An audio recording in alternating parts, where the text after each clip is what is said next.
Depuis toujours, je suis fasciné par le Japon, ce pays où l'ultramodernisme côtoie les traditions ancestrales.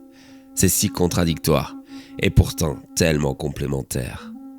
Le pays du soleil levant m'attirait à tel point que j'avais projeté de m'y rendre. Voilà pourquoi depuis 3 mois, je suivais des cours du soir de japonais. Je voulais au minimum comprendre ces gens et aussi savoir m'adresser à eux correctement. Je faisais donc ça dans une école spécialisée en langue. On y apprenait les bases, 3 fois par semaine. Pour le japonais, nous étions un petit groupe de 10 élèves, avec comme professeur de début d'année, Monsieur Miyagi. C'était un vieux japonais fort sympathique et plutôt très bon pédagogue. Mais pour une raison qui ne nous a pas été dite, il a cessé de nous faire cours du jour au lendemain. Très vite, il a été remplacé par une jeune femme japonaise, Mademoiselle Hitomi. Dès lors, les cours de japonais ont pris une tournure des plus étranges. Je me souviens encore de la première fois qu'elle est entrée dans la classe.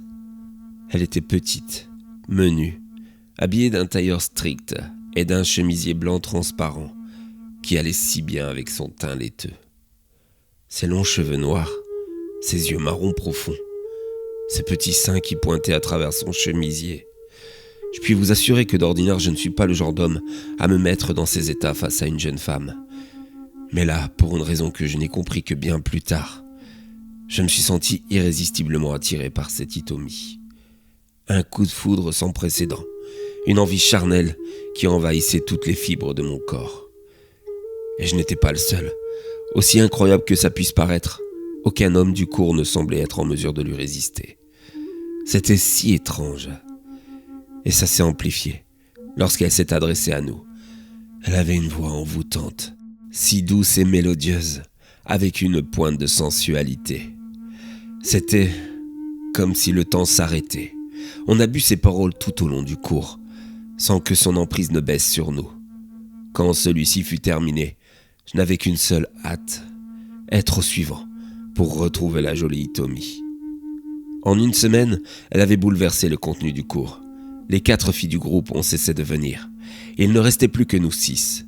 6 hommes subjugués par sa beauté. Ah, soyons honnêtes, ne plus venir pour l'apprentissage de cette jolie langue, mais uniquement pour la présence d'Hitomi. Remarquez, elle nous le rendait bien d'ailleurs, nous régalant de ses tenues si subtilement sexy. Une petite jupe courte, révélant délicatement la présence de bas. Un décolleté parfaitement ajusté, évitant le vulgaire, n'en montrant ni trop peu. Puis il y avait ces petites mimiques, cette façon si sensuelle qu'elle avait de passer sa main dans ses longs cheveux, de mordiller parfois sa lèvre inférieure, ou de pencher sa jolie tête sur le côté. Elle était irrésistible, croyez-moi. Je n'avais jamais vu une personne aussi sensuelle de toute ma vie. Même Henri, notre doyen de 60 ans, était sous son charme, lui qui pourtant nous avait avoué un amour incommensurable pour sa femme depuis 40 ans. Je suis sûr qu'Hitomi aurait pu aisément évincer celle-ci. Notre attirance pour elle nous poussait même à développer un instinct primitif de mâle. Une compétition malsaine s'est alors installée entre nous. C'était à celui qui obtenait le plus de paroles de sourires de la part d'Hitomi. Très vite, nous étions 2 à sortir du lot. Julien, le petit jeune du groupe, un belâtre de 25 ans, et moi, un peu plus âgé, mais un beau trentenaire qui ne cessait de se mettre au mieux pour la belle Hitomi. La rivalité s'est installée de plus belle entre nous 2. C'était à celui qui aurait la chance de pouvoir poser un jour ses mains sur ses jolies jambes, ses lèvres sur celles parfaites de cette beauté.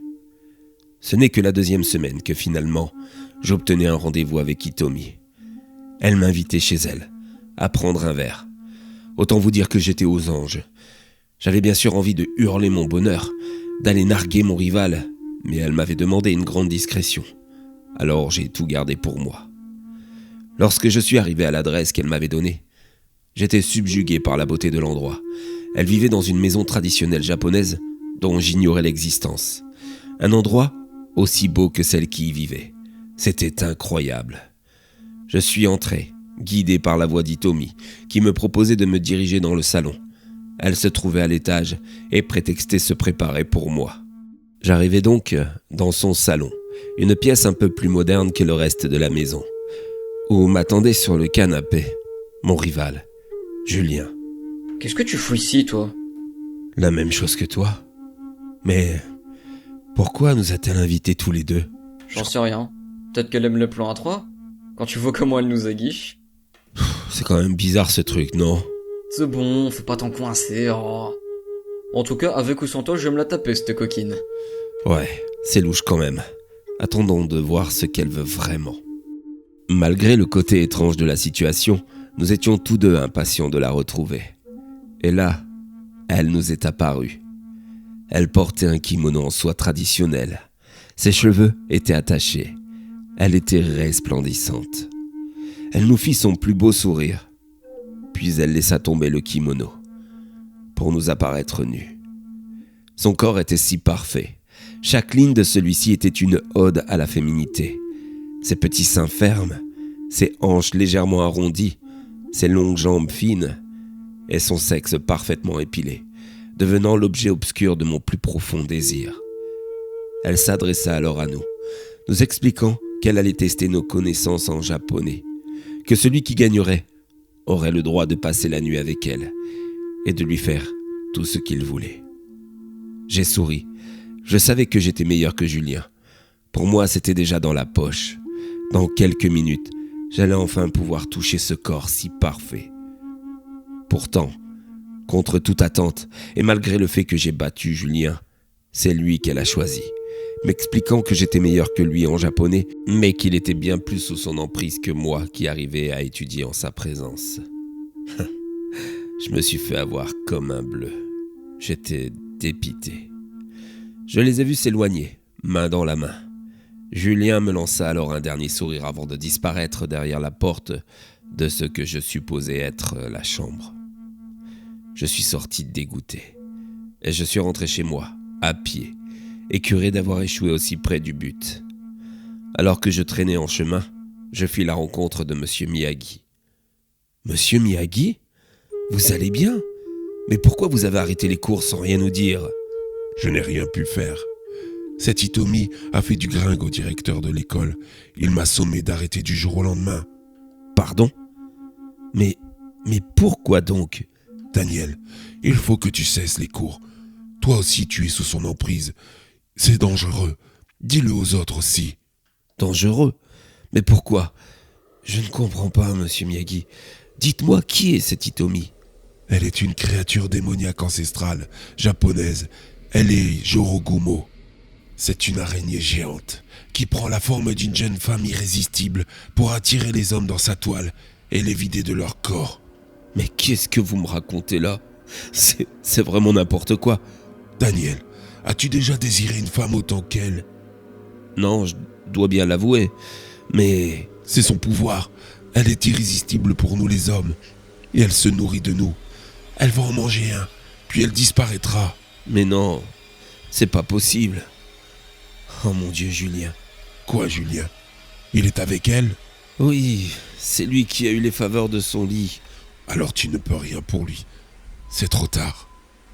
Si ce que vous dites est vrai, je peux pas le laisser mourir. Non, il n'en est pas question.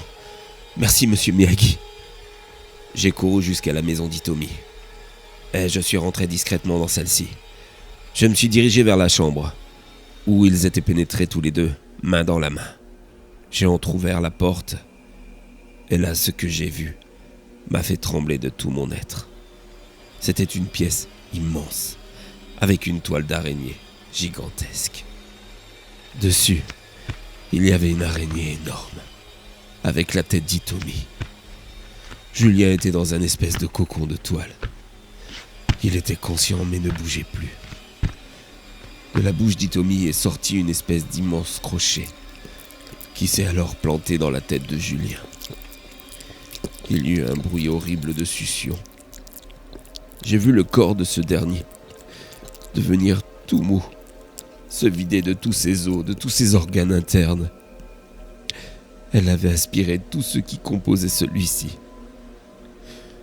Je me suis retenu de crier et je me suis sauvé le plus vite possible de cet endroit horrible.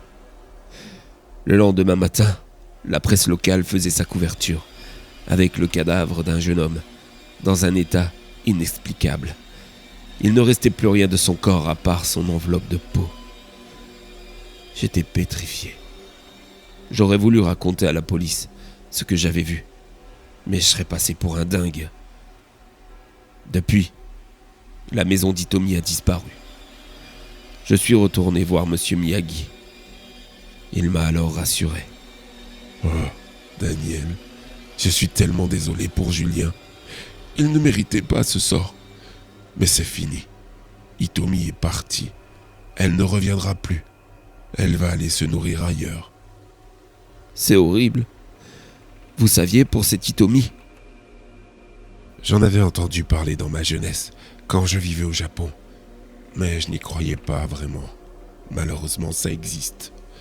J'aurais dû être plus prudent. J'aurais dû vous mettre en garde. Je suis tellement désolé. J'ai cessé depuis d'apprendre le japonais, et je n'envisage plus d'y aller. Il y a là-bas des créatures dont nous ignorons l'existence, mais qui sont pourtant bien réelles. Si un jour, une jolie asiatique, au doux nom d'Hitomi, à la sensualité exacerbée, débarque chez vous, par pitié, fuyez le plus possible, ou vous deviendrez son prochain repas.